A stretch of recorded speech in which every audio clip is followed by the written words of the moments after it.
Hello. তো আজকে আমি আরেকটা ভিডিও নিয়ে চলে এসেছি ওয়েট নিয়ে। আমাদের ওয়েট অনেক বেড়ে যাচ্ছে, কিছুতেই কমছে না। খাওয়া দাওয়া নিয়ে ভীষণ রকম আমরা চিন্তায় পড়ে গেছি, তাই তো?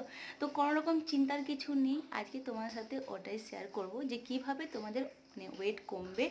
কোনো রকম এক্সারসাইজ, হ্যাঁ অবশ্যই এক্সারসাইজ এক দুটো করা ভীষণ রকম ভালো, কিন্তু হ্যাঁ অবশ্যই খেতে হবে এটা। চিয়া সিড রাতে ভিজিয়ে রাখো আর সকালে খেয়ে নাও, তার সাথে পাতিলেবুর রস আর মধু মিক্স করে নাও।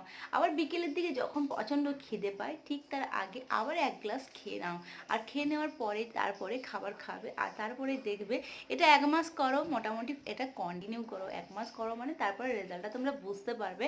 এটা 3 মাস পরে তুমি মোটামুটি একটা ভালো রেজাল্ট পাবে, 1 মাস পরেই তোমরা রেজাল্ট পাবে। হ্যাঁ, তবে আজকে করলাম আর কালকে রেজাল্ট পেলাম এটা কিন্তু হয় না কোনোদিনই, কিন্তু তোমরা বুঝতে পারবে তোমাদের শরীর অনেকটা হালকা লাগছে, অনেকটা ফ্রি লাগছে।